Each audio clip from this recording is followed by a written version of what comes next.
Camera एक वसी स्टीमनेक शहर पर हरकत करता है। पीतल के गियर्स घूम रहे हैं, चिमनियां धुआं उग रही हैं और गलियों में घड़ियाल नुमा खुदकार मशीनें घूम रही हैं। इन मशीनी अजायबात के दरमियान एक आवाज़ बयान करती है कि जादू जो कभी तहजीब की जान था अब अफसाना बन चुका है। इसकी मौजूदगी की सिर्फ मध्यम सरगोशियां बाकी हैं, मशीनों की गूंज के नीचे दफन। लियू एक तजस्सुस पसंद नौजवान मुजिद एक तन वर्कशॉप में काम कर रहा है।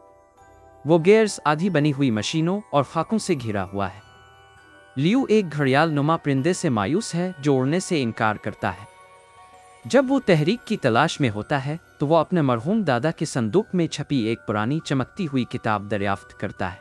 किताब एक नक्शा जाहिर करती है जो एक भूली हुई जगह की तरफ ले जाता है। तजस्सुस से मगलूब लियू सफ़र पर निकल पड़ता है।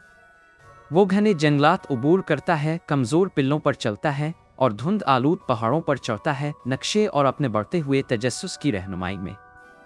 चंद दिन के सफ़र के बाद लियू एक कदीम बैलों से ढकी हुई इमारत पर पहुंचता है जो पहाड़ों में छपी हुई है। ये अकादमी ऑफ इथेरियम है जो वक्त में जिमी हुई है और उसकी पथरीली दीवारों पर चमकते हुए नक्श कंदा है। एक पोशाक पहने हुए शख्स इसे खुश आमदीद कहता है और जाहिर करता है कि ये अकादमी जादू के बाकी मानदा टुकड़ों की हिफाजत करती है। अकादमी के अंदर लियू एक छपी हुई दुनिया दरियाफ्त करता है जहां तलबा जादुई मंत्र और कदीम रसूम की मशक करते हैं। लेकिन हेडमास्टर एक खौफनाक हकीकत जाहिर करता है, जादू का ताल्लुक कुदरत से है और मशीनों के उरूज ने दुनिया की जादुई तवानाई को कमज़ोर कर दिया है।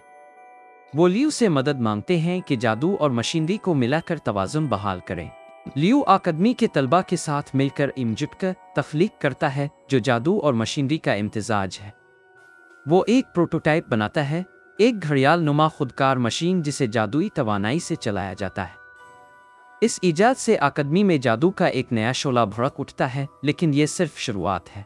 खबर आती है कि एक सनती टाइकून एक देवहैकल मशीन बना रहा है जो दुनिया की आखिरी बाकी मानदा जादुई तवानाई को चूस लेगी।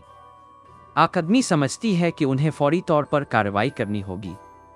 लियू अपने मजुटका इख्तिराआत के साथ टाइकून के किले में घुसने के लिए रजाकार होता है। एक ज़बरदस्त जंग में लियू और अकादमी के तलबा अपने मजुटका तफ्लीकात के साथ टाइकून की घड़ियाल नुमा फौज से लड़ते हैं।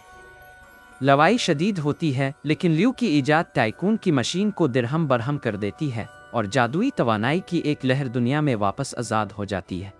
जब दुनिया शिफा पाने लगती है तो जादू और मशीनें हम आहंगी से साथ रहने लगती है।